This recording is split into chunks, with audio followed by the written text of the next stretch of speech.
Alors, je ne vais rien vous cacher. Quand Anne-Marie est venue me voir, on me dit Fabrice, il faut que tu bloques avec ton équipe une journée pour que je vous parle d'un nouvel outil de management de la qualité. On a un peu traîné les pieds. On n'était pas super emballés par l'idée, on était comme tous, hein, la tête dans le guidon. Elle nous a acheté avec des gâteaux. On a fait des financiers qui étaient très bons. Donc on est venus. Et en final, c'est ça qui est intéressant que je voulais vous dire, c'est que malgré, vous l'avez compris, notre empressement à venir, on a été super séduits par l'outil. Franchement. Ce qui est intéressant aussi, c'est que dans l'équipe, on était venus à 4. Il y avait une technicienne de recherche, un ingénieur de recherche et 2 DR. Et donc des fonctions très différentes dans l'échelle de l'équipe. Et chacun, on est à trouver de l'intérêt.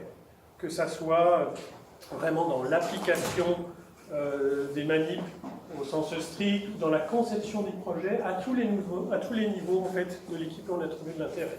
Et si je peux résumer ce que c'était pour nous Eureka, on en a parlé tous les 4 avant aujourd'hui, c'est que c'est un outil de formalisation, c'est un outil d'organisation, c'est un outil de communication et c'est un outil flexible.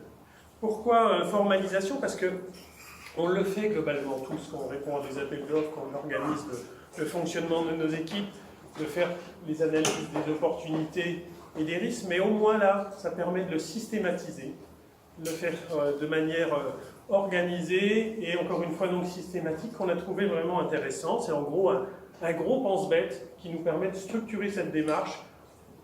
Je pense aux appels d'offres ANR, la case analyse des risques, on l'a fait parce qu'il faut la faire, on essaie de la faire le plus sérieusement possible, mais là au moins on le fait d'une manière systématisée et organisée et structurée, ça nous semblait important. C'est un outil d'organisation qui permet, on l'a compris à travers les présentations, d'anticiper au mieux les moyens, les risques et de profiter au mieux des opportunités, donc ça à mon avis c'est très intéressant. Et c'est un outil collectif aussi, à mon avis, il y prend tout son intérêt si on intègre le maximum d'impliquer, par exemple, dans un projet. Et ça permet de regrouper tout le monde, des techniciens jusqu'aux scientifiques, dans la démarche globale qui va de la conception jusqu'à la valorisation. Donc ça nous a semblé important aussi. Et encore une fois, c'est un outil qui est adaptable et flexible, qui... on est venu, nous, avec l'idée préconçue, peut-être que c'était surtout adapté aux projets académiques, pour répondre à un grand ANR ou des choses comme ça. Donc on est venu volontairement, nous, avec un projet très acteur socio-économique, des projets de collaboration avec les industriels, et on s'est aperçu que là aussi, franchement, ça remplissait complètement son rôle, et que c'était tout à fait adapté.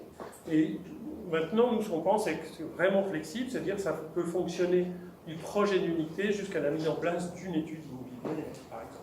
Donc voilà, un outil qui nous a convaincus, qui nous a semblé intéressant et encore une fois, profitable au maximum si on le fait globalement au niveau de l'équipe ou au niveau des maximums de personnes impliquées dans un projet.